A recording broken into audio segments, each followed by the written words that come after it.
Well, hello, everybody. Good evening and a very happy Tuesday to you all.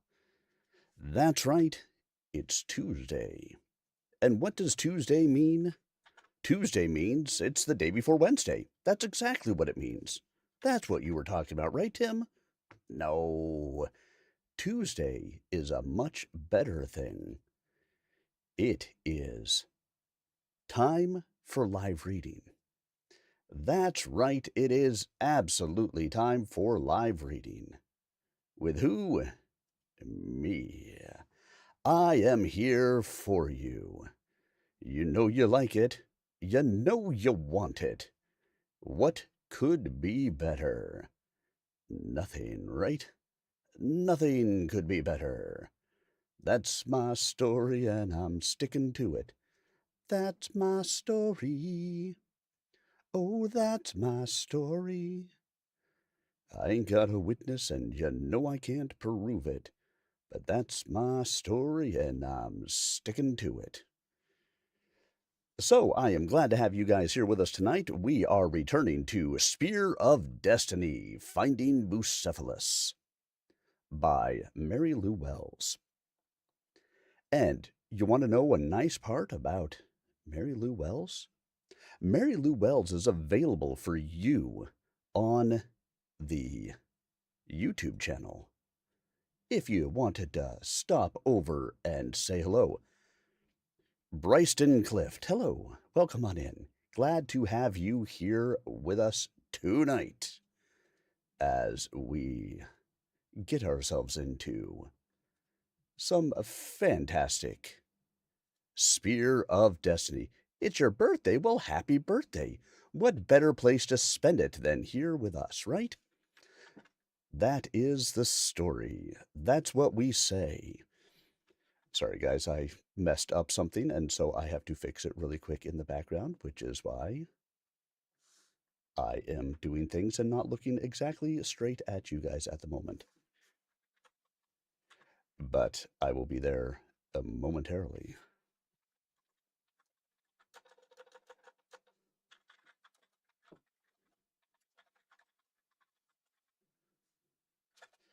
There we go.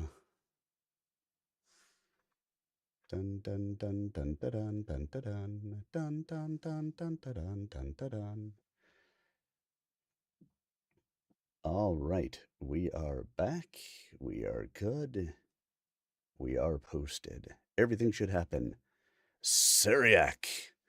I don't know that I have the time, my friend. I'm going to be honest. I have been absolutely swamped recently.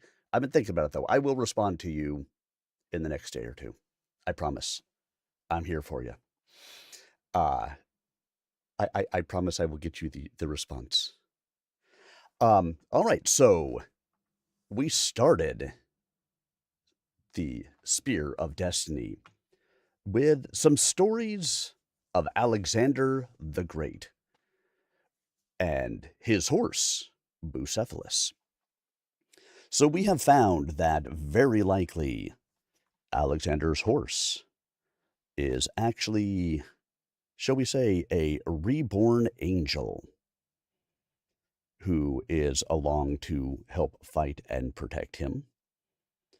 We have gone through the story of Alexander the Great a little bit. We learned about how he got Bucephalus. We watched them march through some things. We watched Alexander burn a country nearly to the ground because they dared to come and try to take his horse. Not on his watch. Tain't gonna happen. So, now we're going to be jumping forward just a couple of years. We're going to be jumping to 1985. Now, this chapter is going to start with the words, continuation 2 weeks after the end of Spear of Chaos. What is Spear of Chaos, you ask? Well, Spear of Destiny is book 2. Spear of Chaos is Book 1. We are reading Book 2. If you want to know what happened in Spear of Chaos, I guess you're just going to have to go pick up that book, aren't you? It's okay. It's not going to bother us if you do so. You are very welcome to go and pick up that book, read it along, find out what has been happening, and hopefully enjoy it. I am sure you will, as I know I enjoyed the first video that we did, the first reading that we did. I hope you guys have been enjoying the reading that we're doing, and that you are ready and happy to continue. Of course, if you did miss any part of the first reading series, it is available on the YouTube channel, youtube.com/@SirArminius. It's also available on Rumble. Search Spear of Chaos, or Spear of Destiny. And you can catch yourself up on where you may have missed. But now, I think it's time for us to just go ahead and dive on in. So, I know it was snowing here today. That's right. It's April. It was snowing. So, wherever you happen to be, if you're in a hot place, get yourself a nice cold drink. If you're in a cold place, get yourself a wonderful hot drink. Grab yourself a blanket, put your feet up, sit back, relax, and prepare to enjoy. Of course, our author is available on the YouTube channel for your engagement. If you have questions, comments, anything else, please feel free to stop in there and say hello.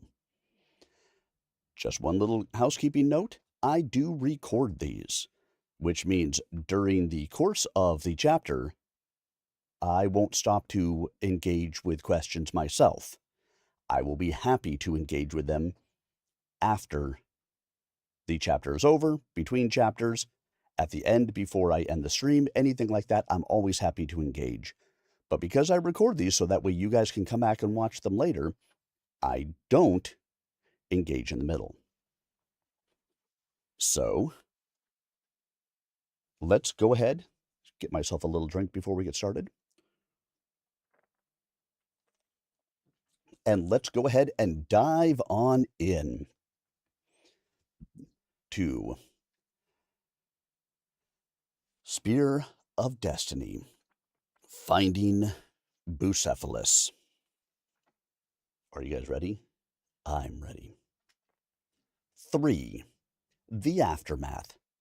Continuation 2 weeks after the end of Spear of Chaos. July 26, 1985, Roane County, Tennessee. Excuse me? You don't talk to me like that. Who you think you are, all big, bad, and threaten me behind that badge?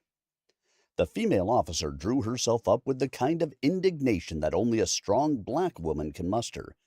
She glared at the neatly uniformed man across the polished mahogany desk in front of her. Her spine was straight and unflinching.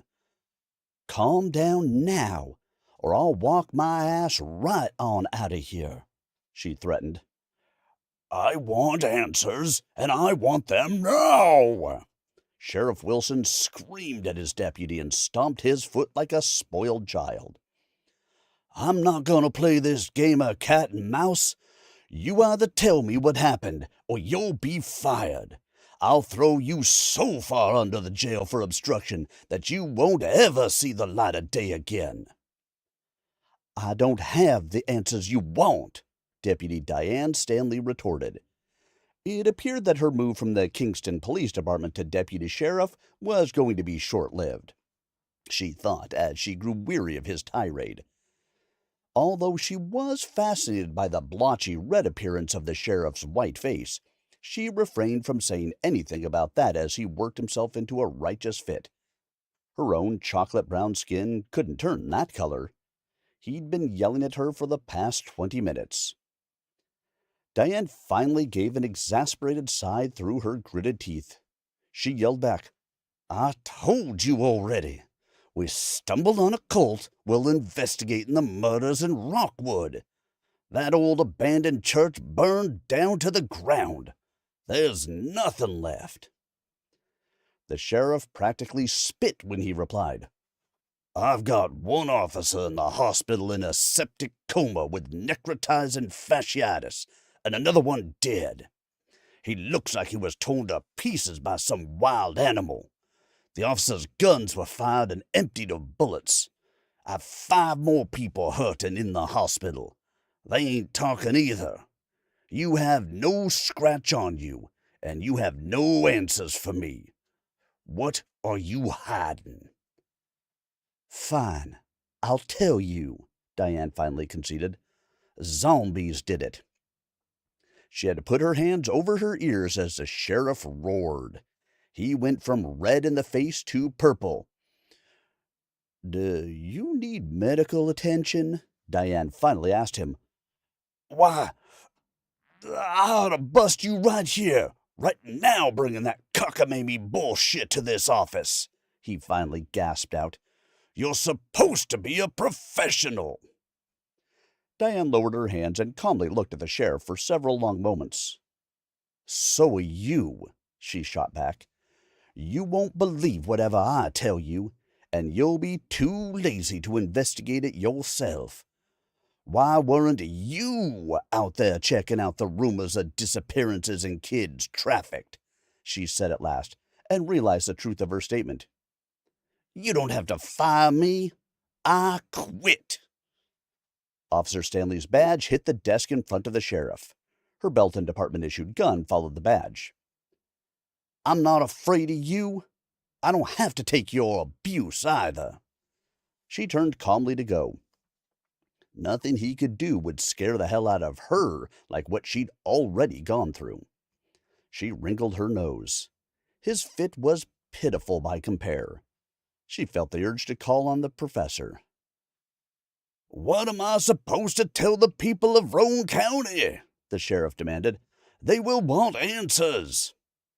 Diane turned back for a moment. "I doubt any of them noticed," she pointed out. Her reply tasted bitter on her tongue. "It's not in the paper, and most of the cultists were misfits, druggies, and runaways. If something ain't right in their face, most people don't see past their own selfish concerns." She struggled with her emotions as she remembered the precious children lost that no one would miss, except her. Diane saw them every time she closed her eyes. She wanted to weep. She had to get out, find some place where she could be at peace. "I have my eye on you," the sheriff shouted at her, retreating back. "I only hired you because of affirmative action. You ain't nothing. I'll talk to the judge about you." "Whatever. Don't call me bitch-assin'. I won't answer." She grabbed the polished brass door handle and pulled the door open to stalk out. "You too dumb to see the truth if it smacked you in the face, racist white boy," Diane muttered viciously under her breath. "I heard that," Sheriff Wilson yelled. Diane waved her hand dismissively. She slammed the door behind her so hard the walls shook. Maybe it was childish, the now ex-cop admitted to herself, but stress had taken its toll. Diane shook her head tiredly to clear the fatigue from lack of sleep. Whispers in her mind were keeping her eyes open long after she woke screaming from her dreams each night. Diane sought out the coffee machine on the way back to her locker to collect her personal belongings. Regret sat heavily in her heart, but she was also relieved. Although Diane loved being a cop, other, quieter pursuits also suited her. She would figure out what those were. For now, she knew where she would spend her free time. The coyote would be waiting for her daily visit. She shuddered, remembering the terrifying reason he recuperated at the veterinarian. Thankfully, Deputy Mulligan's panicked bullet had missed the coyote's vitals. She fervently wished others had also been so lucky to survive the mess with Ulfer, Nash, and the Skinwalker cult. I can't do nothing about it now. First stop, the vet's office. Next stop, Medicine Bear's house, she said quietly aloud. She realized she was talking to herself again. Daddy wouldn't approve of you going crazy like this, she told herself sternly. Shut up, Diane. Diane repeatedly blinked in an effort to suppress the remembered horrors in her head. With a force of will, she beat back her chaotic thoughts enough to concentrate on stuffing her belongings in a gym bag.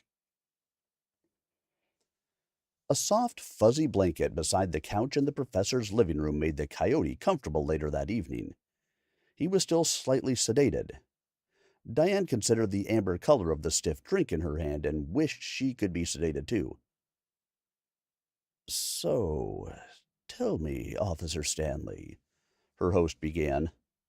Just call me Diane, she replied matter-of-factly. I quit today before I went to pick up our friend from the vet. What did the veterinarian tell you? How's he doing? The medicine man asked her. Oh, well, he did what he could for him. The bullet is out and he's recovering. But I was advised to take him up to Crossville to a wildlife rehab center. I might take him tomorrow since I won't be off to work with the sheriff's department, Diane told the professor. What happened?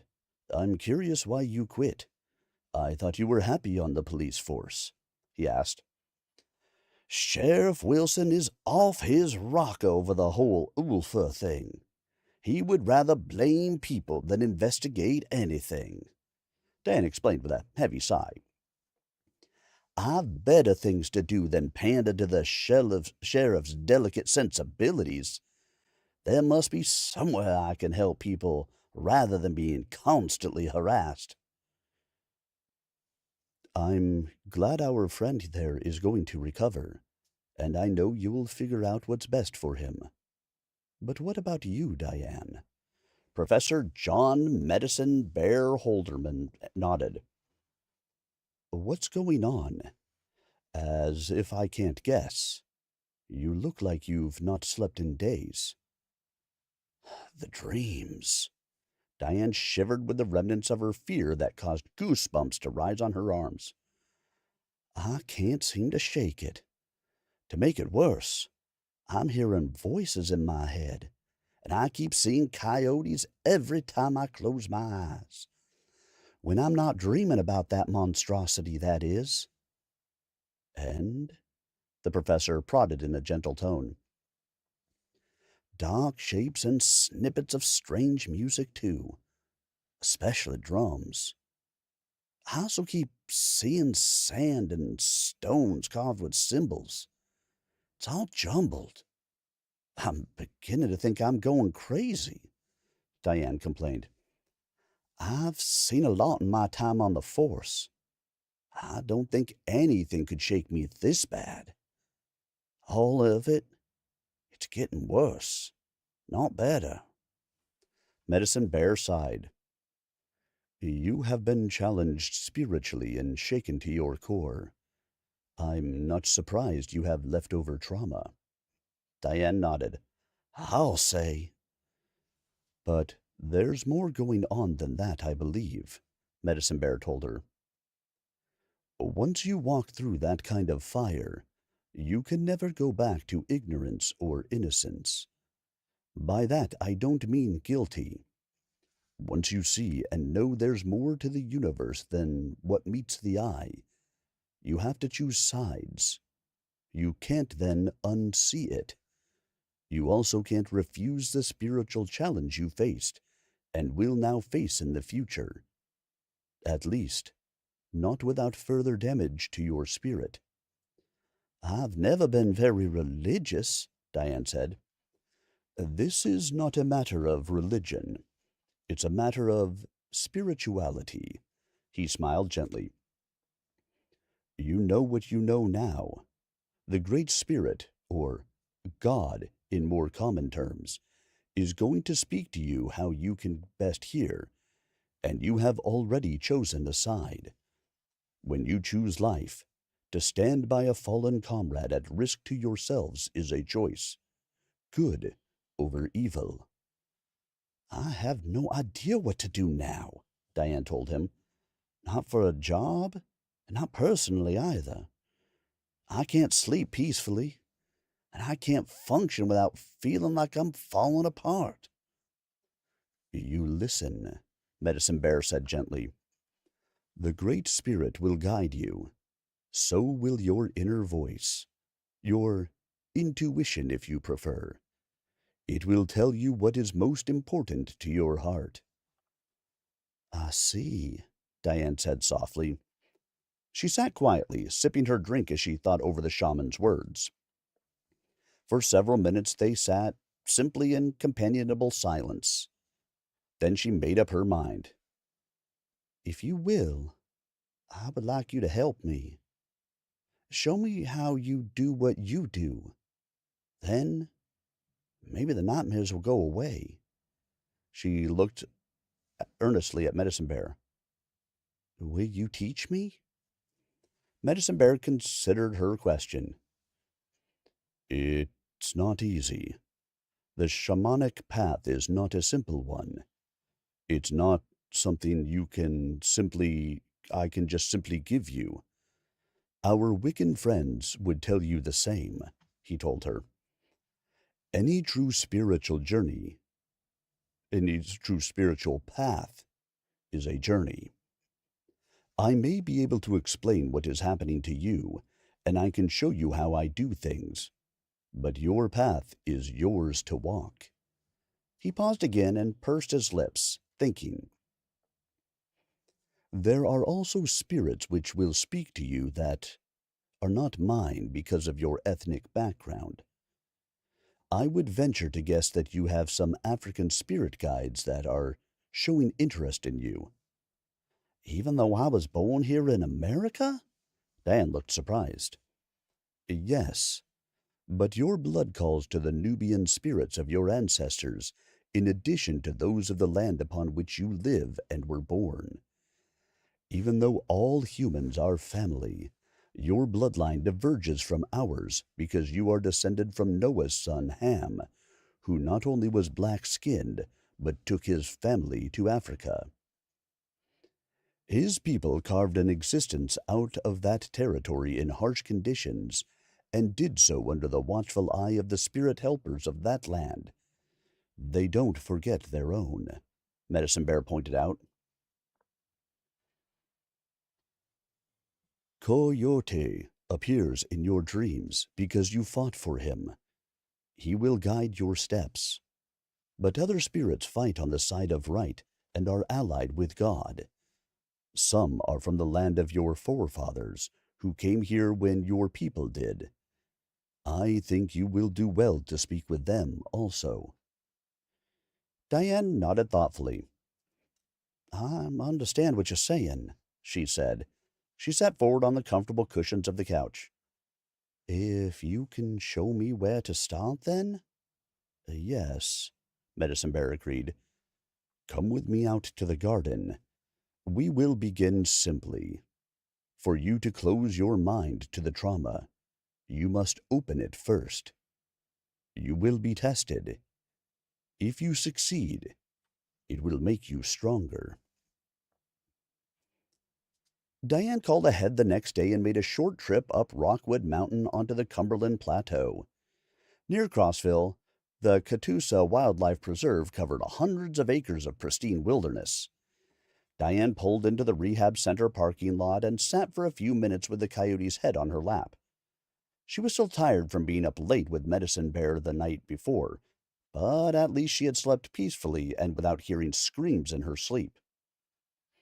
Diane helped her companion out of the car. They were met by the wildlife rehab rep. She noticed when she entered that the interior looked like a veterinarian's office and service area. There were exam tables, chairs, and surgical equipment in another room. A program license offered by the center would protect Coyote while he was with her or housed there. After witnessing her bond with the animal, The administrator agreed to give her an employment recommendation with the local wildlife and forestry service. Diane hoped that the coming interview would go well. Animals didn't stress her out nearly as much as humans. July 28th, 1985. The space between. Astral plane. Hectothere growled deep in his throat. His boxy, evil-looking canine-shaped head was held low and ready. Stark white fangs of the demon flashed against the neutral backdrop of the dead realm and his muscular form. Drool dripped and pooled under him. Ichabod crouched on the bare stones where very little of the hated light penetrated. Darkness hung so thick around him that even the songs of the stars muted to silence. He crept slowly toward the one who had summoned him. Ichabod would have ignored or devoured the summoner for his presumption, if the creature he was called to meet were not one of the original fallen angels. His low class prevented him from doing so. He knew he had little chance if this meeting came to blows. His partial, dark-born, demonic lineage from the fallen who sired the first of his kin was too distant to matter. He crept closer. His muscles tensed for fight or flight, and he watched for any sign that the fallen was only interested in a quick meal. Outranked by strength, Ichabod could still perhaps escape. "Spawn," the fallen growled contemptuously at the fear of the half-breed mongrel. "Lord Jibril," Ichabod acknowledged. The Dremorzen avoided remarking on his companion's current state of being. Centuries of Earth time had passed since he had in truth been considered a dread lord, one of the original archons who followed the angels Azazel and Samjaza when they rebelled against God. Ichabod knew that his current companion's fight with the true Archangel Gabriel over the assumption of Gabriel's identity in sowing a lie among humanity had brought him to near death. The Archangel Gabriel had taken it personally and retaliated against his impostor. The fallen one then became twisted further to this caricature of himself. Though dark and garbled, the name he appropriated stuck. No one was sure at this point if Jibril even remembered his true name. Ichabod's thoughts were busy, but his face and body didn't betray him. The one he faced was still more powerful than any who were not pure, dark-born, or fallen, so Ichabod reminded himself to mind his reactions carefully. Even though he towered over the dark angel in size, he was still no match for him in power. "I have orders that you are to enter the mortal realm of Midgard. Our ally Loki requires his property. Your task is to retrieve the Spear of Chaos from Earth and bring it to me." The fallen angel seethed through the scars that twisted his visage. The Dremorzen-class daemon felt a flash of rage that he should be ordered about, and he wished he could bury his claws in the twisted entity before him. Despite his fear, he still had the urge to feast on the fallen angel's dark essence. Human suffering held an even greater attraction, however. Ichabod smiled through his anger. He flashed his white fangs again in the darkness. Almost, he could smell the blood. His tongue snicked out as if tasting the non-existent wind. Anticipation of the coming feast with orders to go into a mortal realm excited him. However, the danger involved in this type of excursion led him to one crucial question. "Lord, if I can slip past the guardians of the realms to feast, plunder the corrupt mortals of Midgard, or to steal the spear, why do you not go yourself?" Ichabod sneered again to hide his thoughts. You are being chosen because your low birth caste and race suits you for slipping into the physical world.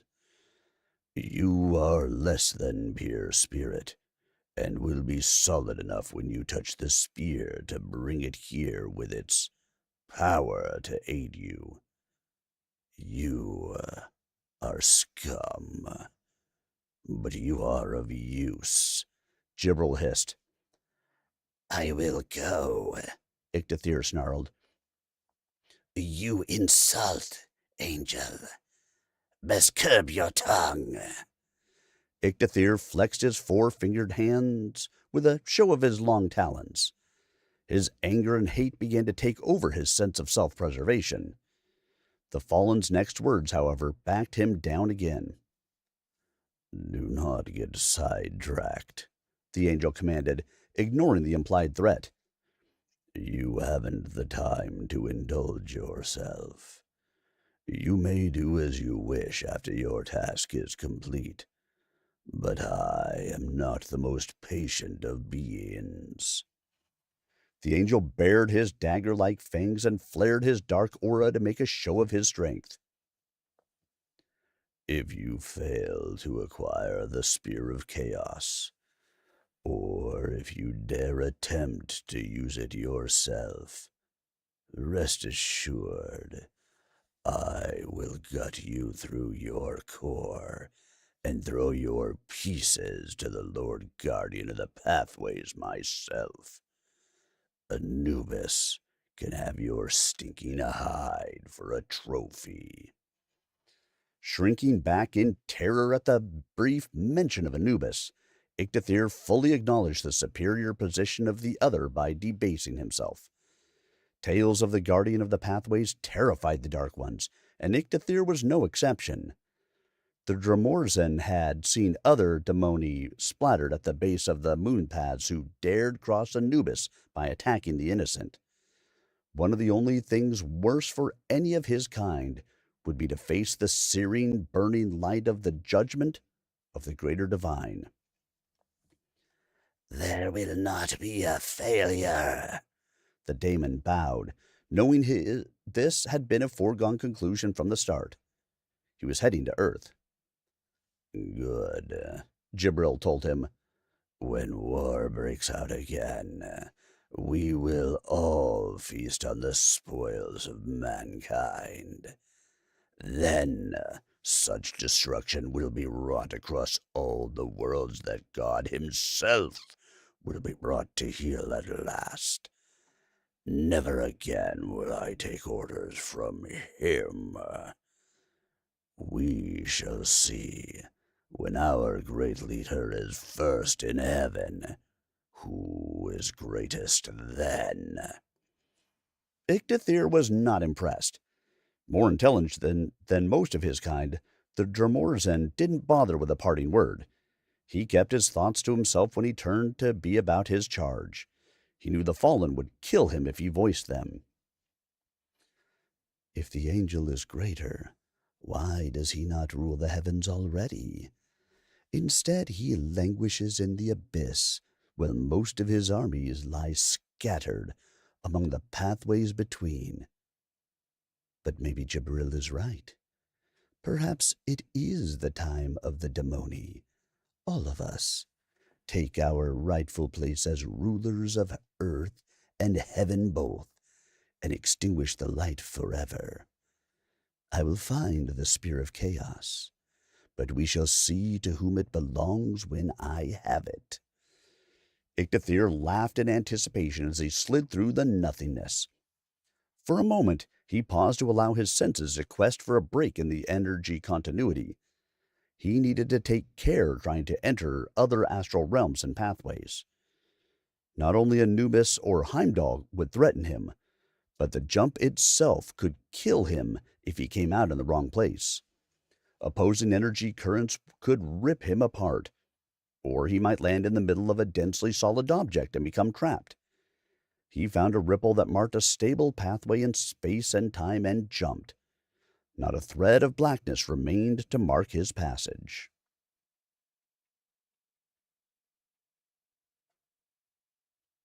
There we go, guys.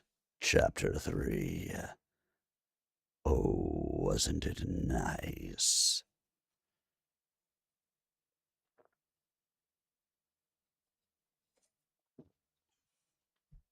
It's always fun when you get to do creepy voices, huh? As a reminder to everybody out there, if you are so interested in doing so, the author is available for you on the YouTube channel to answer all of your questions. If you want to, be my guest. Stop on over. youtube.com/@SirArminius. She'll be on one of the two, either the vertical or the horizontal. There's no diagonal. I don't know how a diagonal would work. So, oh, look. I see. All right, everyone. If there, oh, excuse me. If there are no questions, comments, concerns, then I will dive on in as we start our next chapter. 4. Indestructible. July 30th, 1985. Knoxville, Tennessee. He's pretty, Mary Lou declared impishly with a gleam in her eye. Hey, Rachel, take a look at this. What? Rachel asked as she dodged racks of hanging shirts, belts, and cheap jewelry. Why are you talking like that all of a sudden? Rachel asked her.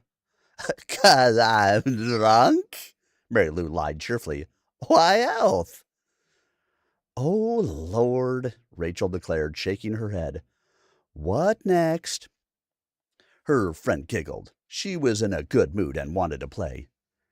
Never mind. Look at this. It's really cool. I can make it respond without even touching it. Wow, that is cool. Rachel watched the glass energy electric current move wherever Mary Lou hovered her fingers over the ball or touched it. I've never seen anything like that before. It must be new. They played with it for several minutes before walking out of the mall gift store without purchasing it. Mary Lou regretfully left her toy behind and peered through the crowd. Where did Ken and Sierra go? She wondered aloud. Down there, Rachel pointed. They're headed into Crystal Visions. I wanted to go in there anyway. We can catch up to them and look around. We have plenty to do that before we eat and go see if there's a good movie playing at the theater. Sounds good to me, Mary Lou agreed. I think Back to the Future is still playing, and I'd also like to see The Black Cauldron. It looks cool. We might not have time for the movie, though. I have to get back to my parents' house. My dad's been hateful lately about me hanging out with you guys. I think my grandparents have said a bunch of crap about how I'm on drugs and you're a bad influence. They don't know you very well, do they? Rachel said and rolled her eyes. Mary Lou responded, No, they are completely clueless. I'm the last person on earth likely ever to do something like that. They don't bother to really know me. Now they have the rest of the family thinking I'm the black sheep or something. If only they knew what was really going on, Rachel said softly.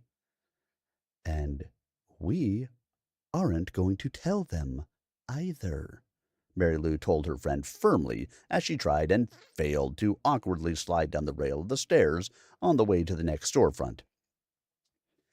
They probably wouldn't believe it and call me a liar, or else they would be scared shitless.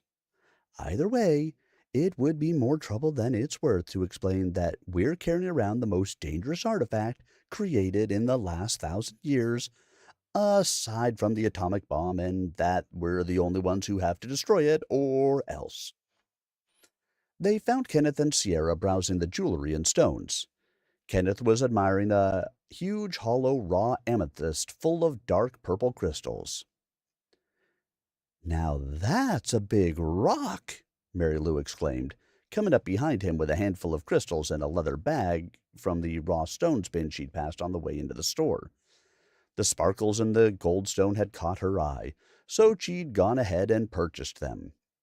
The amethyst was nearly as tall as herself, the girl realized. "It's pretty," she giggled at herself.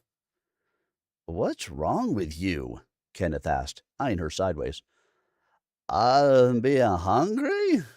Mary Lou smiled crookedly. "Well, I'm drunk. Can't you tell?" He eyed her. "Uh-huh.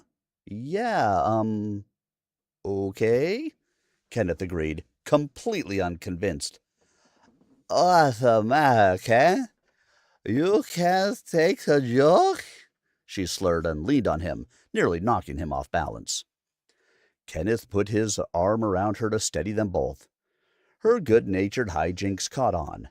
Ready to blow off some steam himself, he joined in the fun.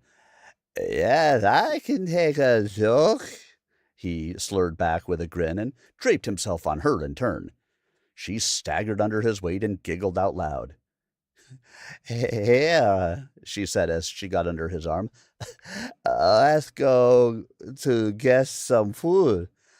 I'll help you to a chair, since you're too drunk to walk." "Okay," Kenneth agreed and nodded. Together they walked out of the store, weaving on their feet and holding each other up. Petros, chili and chips? Pizza or sandwich?" Kenneth inquired. "Petros," Mary Lou said, "with lots of sour cream." She deliberately drawled out her southern Appalachian accent. "I'd rather have a niche bloody steak," Kenneth declared. "But Petros it is." He pointed the direction they were going and began singing loudly off-key, getting fully in the spirit of their game. "I don't know you two," Rachel said behind them, but followed them out anyway. "I am not with you." She shook her head to clear what seemed like an odd buzzing in her ears. "Sierra, let's go get something to eat. I'm famished. I'm ready for some Chick-fil-A and a milkshake." Rachel wasn't drunk as the other two pretended, but somehow, suddenly, she felt oddly distant from her surroundings. Her nerves, already reeling from their experience several days before, were making her feel anxious and uptight in the crowd. She struggled with not remembering the melting faces and dead hands grabbing at her ankles while she desperately fought for her life. She had stared her death in the face that day and barely escaped. "Ho-ho! How sexy mama!" Rachel stopped short. A young guy in a blue mohawk walking with a girl in slashed jeans and a nose ring was eyeing her. She didn't see his mouth move, but could have sworn he'd said something. Sierra stopped, nearly running into her cousin. "What's wrong, Rachel?" "What'd you say?" Rachel half turned to stop him. "What?" he asked with a puzzled frown.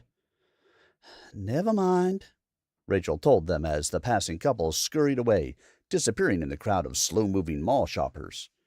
Her black hair flowed around her face as she shook her head and shivered. The buzzing seemed louder. "I'm losing my mind," Rachel muttered and huffed in frustration. "Nobody said anything, Rachel," Sierra told her cousin. She was puzzled. "You've been acting all weird since we came back from that old church in Rockwood," Sierra observed. "You've never been scared before, but now you act like you're seeing ghosts around every corner." "Do you want to tell me you ain't jumpy as heck, too, after all that?" Rachel demanded. "'Cause you haven't wanted to be alone for 5 minutes since then."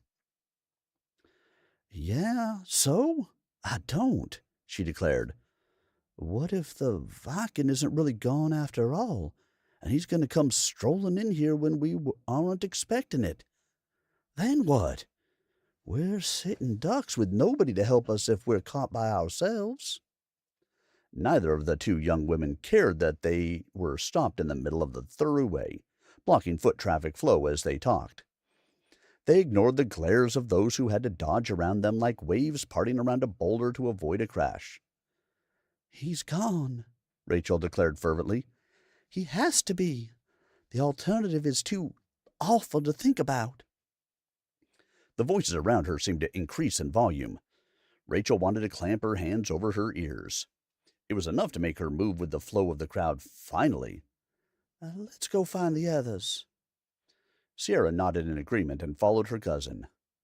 What if, she thought to herself as she did many times each day, what if he isn't gone? She'd been working herself to a paranoid frenzy, and she could tell by Rachel's jumpiness and her new habit of talking to thin air that her cousin was just as fearful as she was. The friends found a side table at the food court with enough elevation to see everything around them. Their cheerful conversation as they ate was belied by cautious glances that took in all of their surroundings and noted the people who walked by. Halfway through their meal, Mary Lou watched another group of teens move past them sporting leather, studs, and mullet haircuts. She dismissed them as unimportant. Her gaze lit on three mall security guards who were talking and seemed to be looking in their general direction. Her eyes narrowed, noting that they were watching her. She said aloud. This could be a problem, she thought. What could be a problem? Rachel asked her around a mouthful of chicken sandwich. What's wrong? Mall security, Mary Lou said, eyeing her friend with raised eyebrows. But we aren't doing anything wrong. We didn't steal anything, so it's no big deal. Rachel and Sierra turned to look. Kenneth was busy mixing his bowl of food and didn't look around. Why are they watching us like that? Rachel's eyes widened. The buzzing in her ears was beginning to get on her nerves. Nothing was making sense. Rachel felt like she was inside a movie with people talking but not moving their lips. Probably the same reason Daddy doesn't like working day shift security at Westtown Mall on the other side of Knoxville, Mary Lou shrugged. We're kids, so they don't like us, and they're just waiting for us to do something so they can call the cops. Just ignore it, Kenneth told them. We have a half hour to finish eating before the movie starts. We need to be deciding what movie we're watching. He took a bite, grimaced, took another bite, and put his spoon down. Oh, Lord, that's all we need, Rachel muttered. There's more cops after us. She popped a waffle fry into her mouth and chewed it to bits. Nobody's after us, Kenneth told her. You're being paranoid, he thought, but didn't add aloud. I'm not paranoid, Rachel glared at him. I didn't say you were, Kenneth said. Yes, you did. I just heard you, Rachel retorted. No, I didn't, Kenneth countered. I told you a few weeks back that it's not a good idea to read other people's minds. I thought it, but I didn't say it. He picked up his spoon again and waved it at her for emphasis. Giving up on his food, he grabbed a bite out of Mary Lou's bowl, who merely gave him a good-natured glare. Hers didn't taste any better. He gave up and put his spoon down. It's not a bloody steak, he complained. He didn't say that, Rachel. Sierra chewed on her lip with a puzzled expression. Yeah, but you do it all the time, Mary Lou pointed out. Do what? Rachel asked. Ken, he's always Mary Lou began. Finishing your sentences for you, Kenneth smirked. Yeah, that. You always read my mind like we have some weird psychic connection or something. The teens had quit watching the security guards, so Rachel jumped when one of them walked up behind her and spoke to them. Sierra glared at him and saved her cup from getting knocked over. I need you kids to come with me, he said. We are eating, Mary Lou told him. She was undaunted by his stern voice and official-looking uniforms. We aren't finished. Why? What's the issue? We have had a report of disturbance. I am going to have to ask you to leave. Reflected light gleamed off the guard's brass name tag as he spoke. Hey, Sierra objected. We will leave after we finish eating, Mary Lou said, gesturing at the table. We paid for this food. If you wanted us to leave, you could have said something before we ordered or sat down. Have you kids been drinking? The security guard demanded. Yeah, she gestured around at their cups. Coke, Sprite, and I've got water, Mary Lou said with a bite to her tone. Don't get smart with me, missy, the man said warningly. You asked. I answered, she pointed out. You are being unreasonable, and you aren't my boss. Mary Lou, let's just go. It's okay, I'm nearly done anyway. Rachel began to push her chair back. But I'm not. Mary Lou was glaring now as if she wanted to strangle the guard. That's because you spend more time talking than eating, Kenneth told her. You can eat later. They're throwing us out. Her friends got up and picked up their trash while Mary Lou sat there unwilling to comply. A quick wave from Kenneth changed her mind. Fine. She stuffed her spare napkins in her pocket. When all their trash was thrown away, they walked out ahead of the guard. Mary Lou eyed the kiosk that included caramel corn and chocolate fudge in its display as they passed, but exited as Kenneth led the way. Wouldn't you know it? She said when she saw the weather had changed while they were inside. Puddles had already formed underneath the gray sky. Raindrops vigorously splashed droplets across the pavement.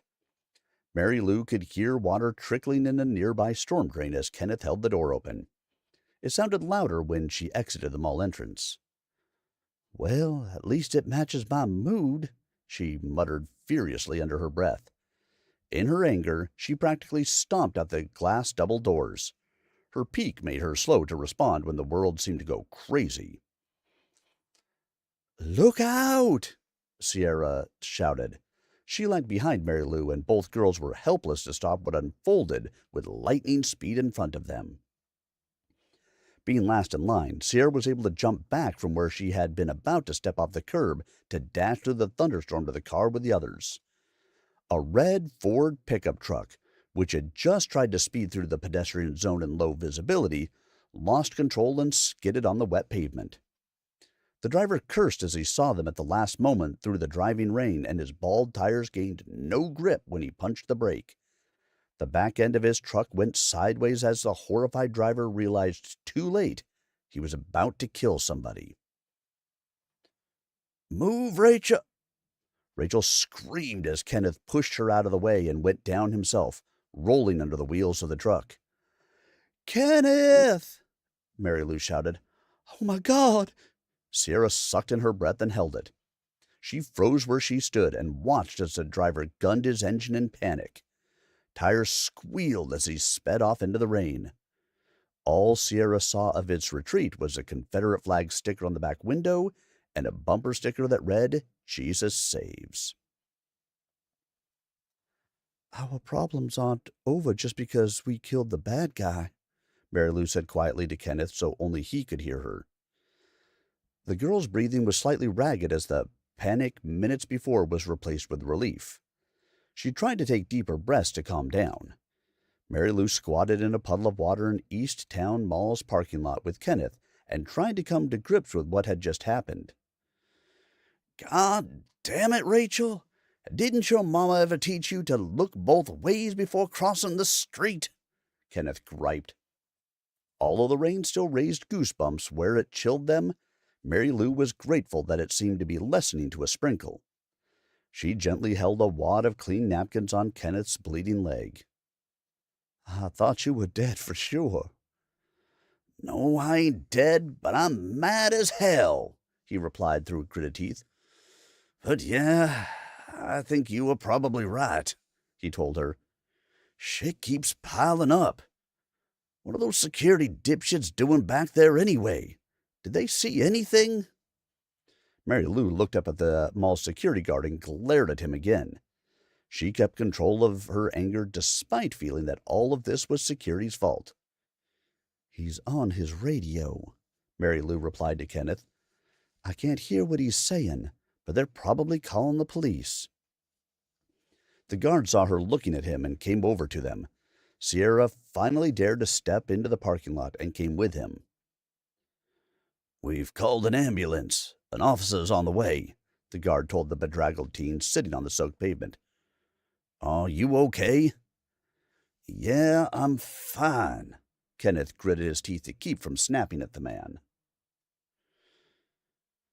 I ain't getting in no fucking ambulance. That costs money, he replied, motioning to Mary Lou to back off.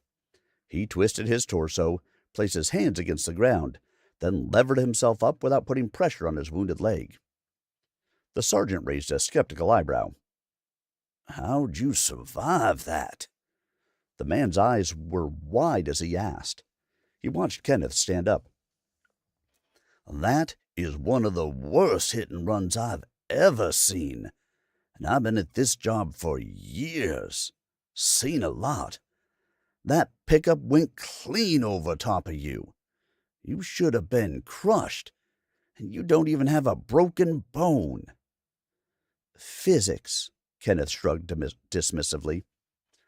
Rachel stood back with Sierra, who watched what was happening with her mouth set in a firm line. Sierra's eyes glittered with tears. She simply shook her head while Rachel sobbed with near hysteria. Let's go. It's not as bad as it looks, Kenneth told his companions. My clothes are ruined, though. He tugged his jeans down to hide the ripped flesh over his shin bone and ankle. Mary Lou looked up at the sky. At least the rain has stopped. Hints of an ozone taste lingered in the air. There was also a faint tinge of sulfur and a prickle of electricity. She sniffed deeply, puzzled. She remembered that smell from their fight with Ulfr. It troubled her, but she didn't mention it to the others. She pursed her lips and glared at Rachel, who was clearly unable to handle anything more at the moment. As they helped Kenneth limp to his car, he grumbled at Mary Lou. I can walk on my own, he frowned, but I think somebody else will need to drive. I'll drive, Sierra volunteered. Where to? Mary Lou wanted to know. Should we take you home? He's bleeding, Rachel whimpered. We should get him to our doctor. And tell them what? That I got run over, or that we have a curse on our heads? Kenneth asked sourly. No, I'm not going to no damn doctor. Just give me the towel and get in. They all piled into the car and sorted out their seating arrangements. Kenneth sat in the front with Sierra and dabbed at his wound. The bleeding stopped. I'm okay. I think, Sierra paused, that we should go to the professor. He at least knows what's going on. I also think maybe we should go pick up Carly and the spear and head back to home territory and get his help working on getting rid of the stupid curse. Works for me, Kenneth groaned as he stretched his leg out. Okay, Sierra replied and started the car. At least doing something is better than sitting around waiting for something even worse to happen. The ride to Carly's house was uneventful, but Sierra's mood didn't improve when the younger girl got permission to go with them. Sierra only looked sourly at the spear of chaos as she opened the hatchback. Carly placed it wrapped in towels in the back of the older girl's car. Oh, my God! Rachel complained from the back seat. She shivered when the spear came close. What did you tell them? Mary Lou asked. I told them we were going to our grandparents at the lake house, or they wouldn't have let me come with you. They think this is the badminton poles and net. I didn't tell them any different. Carly grinned. Mom told me to make sure to bring it back and put it away where I got it when I get home. Not bloody likely. I'm surprised Mom and Dad said it's okay. Mary Lou peered at the house to see their mom looking out the window. Yeah, well, Daddy's been more helpful than ever about me hanging out with you and your friends lately. but he figures this saves him a drive to Harriman. Carly shrugged. Daddy's getting ready for work at West Town Mall anyway. You always get your way with him, Mary Lou complained, but then turned away. It's just as well, though, 'cause we need you with us today. Carly just looked for a spot to sit and wedged herself between Rachel and Mary in the back seat. Let's do this, she said. We can stop and pick up my celebrity at the lake house so they don't have to bring us back. I'll drive it separate, Mary Lou told her. And we don't have to explain where we're going if it's just us, Carly agreed. Mary Lou glanced at her sister. And Kenneth can ride with us. We'll drop his car off. He needs the extra room with that leg, and I don't care what they think anyway. Your parents don't trust you guys at all, do they? Sierra looked at them in the rearview mirror as she put the car into gear. No, our parents don't trust her, Carly added. That's just stupid, Rachel said as they pulled away from the curb. No eyes to see where they're looking at, Kenneth remarked. Although, to be fair, she's up to a lot these days, and she's not telling them jack shit. So? Mary Lou retorted. I bet you're not exactly talking either. Nothing to explain. Kenneth waved his hand, unconcerned. We saved the world. Now we just need to get rid of this damned spear before the god of chaos comes looking for us. Simple, right? Where are we going? Carly asked Mary Lou as she slowed the gray four-door Chevy Celebrity to look at the names on the mailboxes of the cul-de-sac on the right-hand side of the road. I'm just looking for Dr. Holdeman's name on his mailbox. I know he lives close to Moira. I think it's just past her farm. Kenneth grumbled from the back seat. You may as well call her a skuld. There's no reason to continue pretending that she's mortal anyway. Mary Lou nodded. True, but I can't exactly call her that in public. It's not like your average idiot knows their Norse mythology, Kenneth snorted cynically. Carly looked in the mirror and saw that Sierra's red hatchback slowed down just behind them. It also turned in past the white rail fence that marked the edge of Skuld's property line. Mary Lou pulled her celebrity past Skuld's drive and discovered a dead-end road with another mailbox. This one had Holderman on the side, written in faded stick-on letters. I guess this is the right place, Mary Lou muttered to herself and drove up a winding paved road that came close to Moira's fence and gravel driveway. Then it branched off toward the base of the mountains. The girls could see that a large field separated the two homes, but the lady's house was just out of the line of sight. The professor's house was simpler than Skuld's jumble of outbuildings that sat clustered around her white frame house. John's austere taste showed in his cabin's natural red-brown wood look and simple covered porch. Instead of shingles, the house sported a green corrugated roof with rain barrels to avoid wasting water.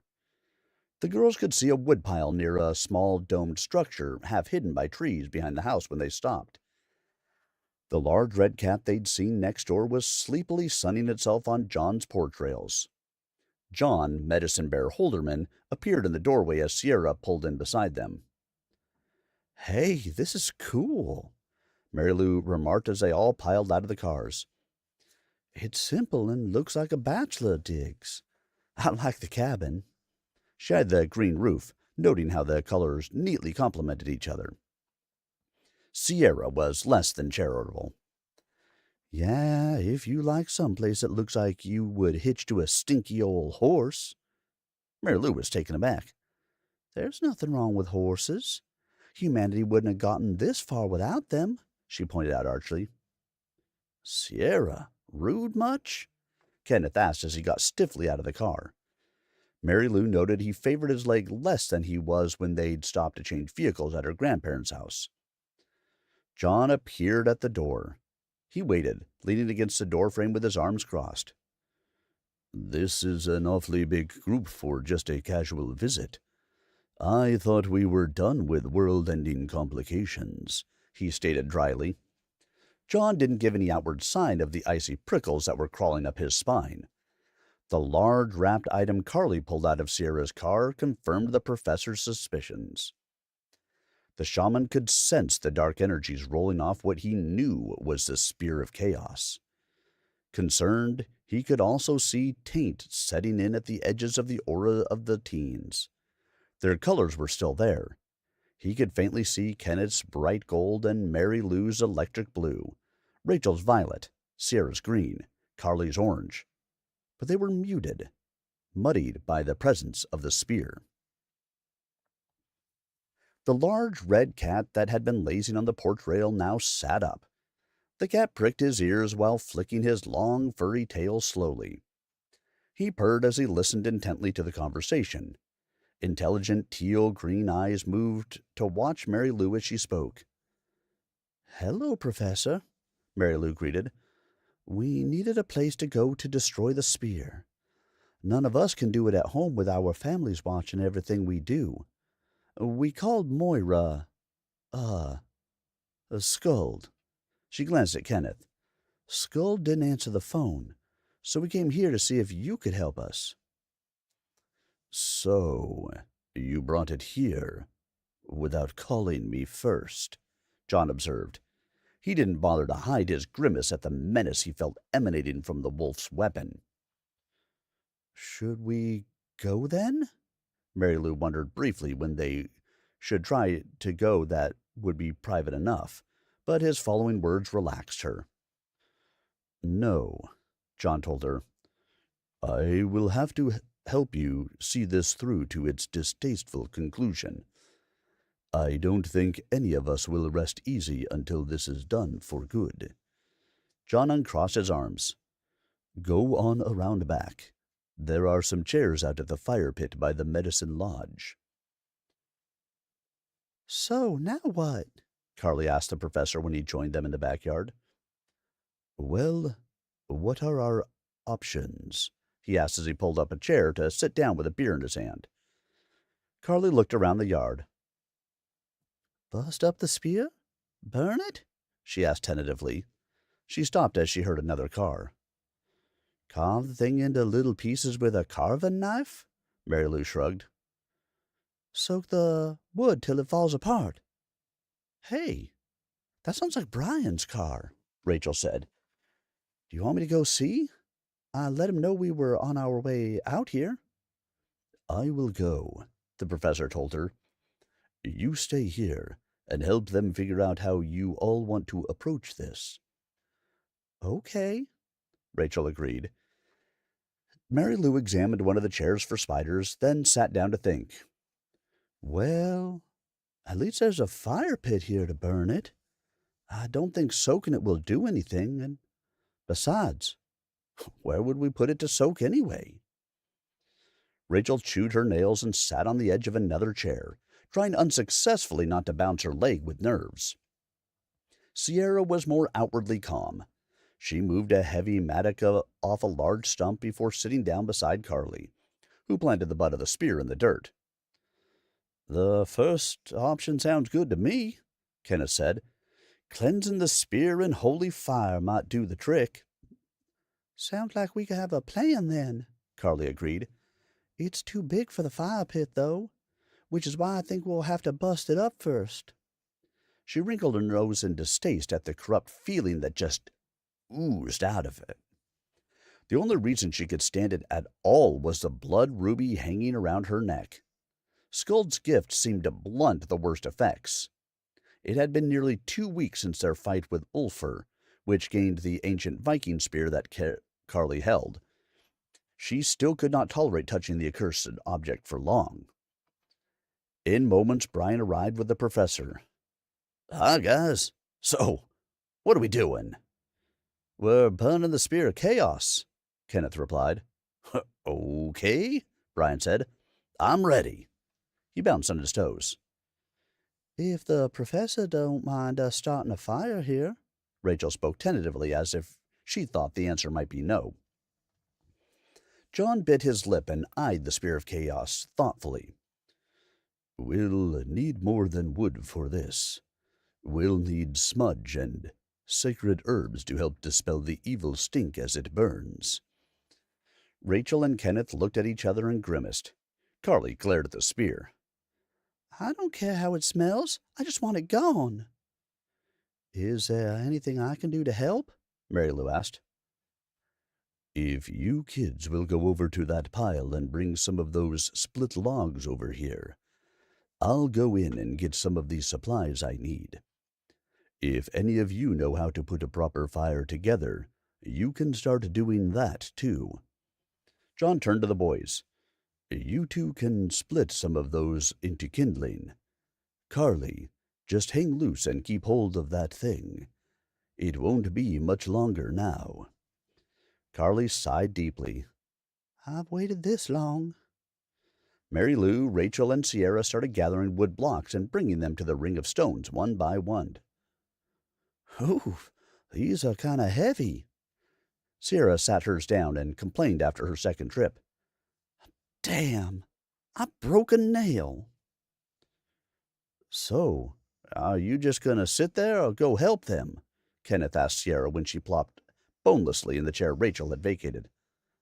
I'm resting, Sierra pouted and chewed her broken nail. Resting don't get the job done, Kenneth said sourly. You had the energy to go into the cave and let Mr. Uber Undead, evil badass out of his cage. You can carry a few frickin' sticks of wood. He reached down and picked up the mattock, shaking his head in disbelief. Kenneth found his leg still hurt and limped slightly. If it hadn't been me, it would have been somebody else, Sierra retorted. Carly struck furiously before Kenneth could reply. But it wasn't. You did it, and then you didn't tell anybody. You're right, but what if a little kid had wandered in there after you? What then? Saying it could be anybody doesn't change the fact that you are the one who broke his bindings. It's Tyrone's fault, Sierra exclaimed. He's the one who wanted to go up there to explore. I had nothing to do with that. Were you there? Kenneth asked her. You followed him knowing you shouldn't. Well, yes, but... Sierra trailed off, not knowing how to respond. Then shut up with the excuses and bring me some wood over here to chop. My leg still hurts. Kenneth waved Sierra over to the wooden block she had dropped. And you have never been kind to him, you know. After what he did? Sierra huffed before throwing herself out of the chair and stomping over to the piece of wood. She then picked it up and carried it over to Kenneth. Sierra threw it down, where it nearly slammed into his hurt leg as it rolled. Brian caught the wood as Kenneth jumped back. Here, Ken. Brian reached out for the mattock. I can do this part. Damn it, girl. Kenneth cussed at Sierra before turning to his friend. Brian, I ain't no damn cripple, Kenneth objected. He snatched the mattock back. Fine, I'll go grab that axe, Brian told him and walked off. You do that. Kenneth nodded to Brian. He looked grimly at Sierra and continued. I know what Tyrone did, and it was wrong on so many levels. But he was a victim, too. You just never saw it or acknowledged it. You were too busy worrying about yourself while your boyfriend suffered. He wasn't my boyfriend. Sierra curled her lip in scorn. White girls that date black boys at school are called trash names and practically run out of town. For all intents and purposes, he was. If the Vikings' magic hadn't mentally addled him, we would have seen an entirely different person, Kenneth pointed out. In this case, skin color is irrelevant. You were best friends, and he loved you. His end is tragic. It's not his fault the two of you were ill-prepared for what you found. In response, Sierra hung her head low. She brought more wood for Kenneth to bust into smaller pieces to avoid answering. Brian pried a full-sized wood axe out of a log and hefted it. This'll work. He strutted back to the fire pit with a grin on his face. Hey, Carly? Hey, what? Carly responded. Put that thing down over here. Brian rearranged two of the larger blocks about 3 feet apart. I'll go ahead and chop it up to make it easier to burn. Dude, that'll never work, Kenneth said and stared at Brian with a deadpan look. Surely he's not that stupid, Kenneth thought, but I could be wrong. Sure it will. This axe has plenty of heft, and it's sharp, Brian said. It's not the axe that's the problem, dude. Kenneth rolled his eyes and shut his mouth. Nah. I busted a broom handle about this size the other day over my knee, Brian bragged. Kenneth just stared at him incredulously and finally shrugged but stood back to watch. Carly carefully placed the Spear of Chaos on the 2 blocks and stood back out of the way. Mary Lou, Rachel, and Sierra also stopped to watch. Moments later, the professor could hear shouting outside from inside his house. Whoa, hold up there. Ho! Told ya, Kenneth said as he took in the results of Brian's first attempt at chopping the Spear of Chaos in half. That thing's 1,000 years old. It's probably petrified practically into stone by now, since it's not rotted. Brian looked up from his position flat on his back and groaned. The axe lay 3 feet behind Brian's head, where the recoil had caused the handle to split into 2 parts and the blade to separate from the shaft. The spear itself appeared untouched. Did you learn a damn thing? Kenneth asked Brian. Well, the professor said as he came up behind them, we're going to need... A really big bonfire, Professor? Kenneth finished for the medicine man. Yeah, that, the professor laughed. But I was also going to say a new axe. As for the spear, we'll have to put it on the fire as it is. I'm on it, Kenneth told him. It'll be big, though. John eyed the ring of stones and the spear, calculating the size difference. It will have to do.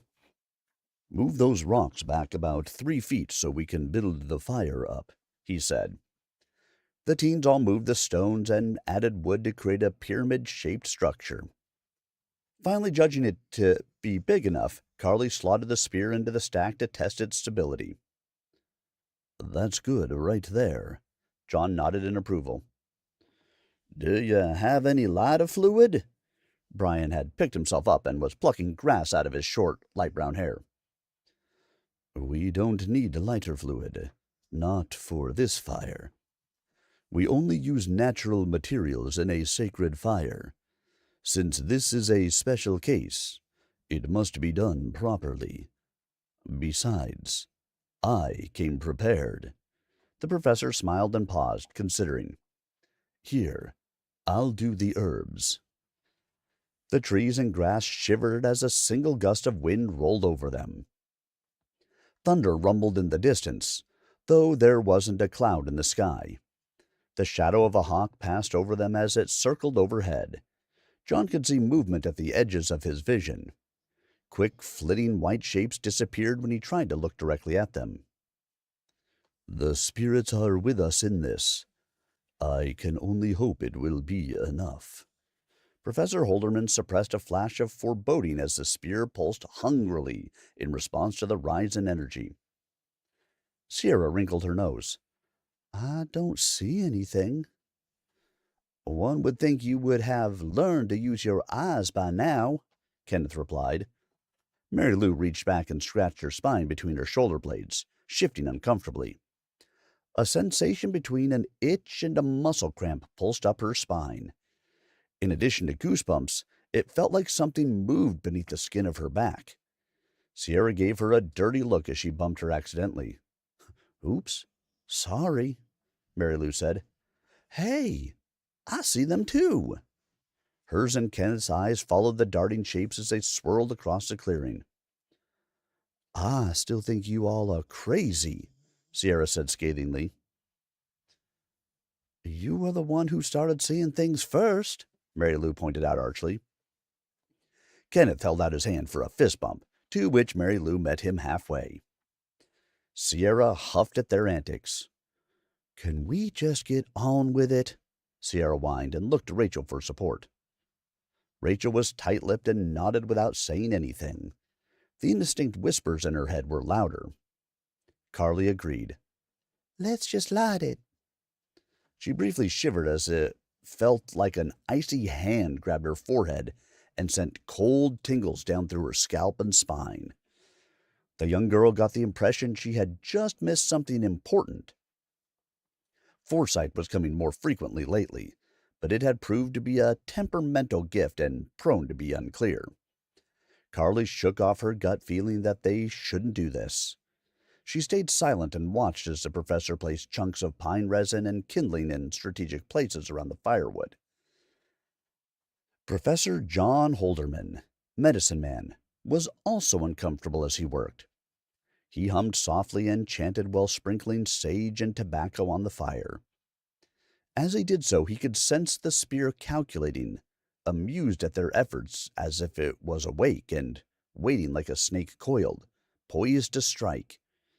Professor John Holderman started to reconsider when Kenneth stepped forward and struck the match. The professor could feel his totem spirit guide Shay at his side. He had been his companion since childhood. The large gray spirit wolf with bright blue, glowing eyes leaned against him. The man felt radiating warmth and comfort, even though John could only make out a vague outline. Shay waited to assist him. The professor drew a deep breath and let it out slowly, steeling himself. He took the long match from Kenneth, who stood close as the tiny fire touched the pine resin. It immediately began to sizzle and melt onto the wood, helping to spread the flame. It took a few minutes of patience and careful blowing, but the fire caught with the first match. "Ah, a good omen," the professor smiled. "It usually takes 2 or 3 matches, even on pine," he said. The spear of chaos sat quietly in the fire until the flames started licking along its bladed tip. It drew energy from the fire into itself. The fire turned bright green and swirled around the shaft without touching it. Before John could give warning, the fire pulsed once with a loud pop against a ring of sacred stones, retreated, roared high over their heads, and exploded outward.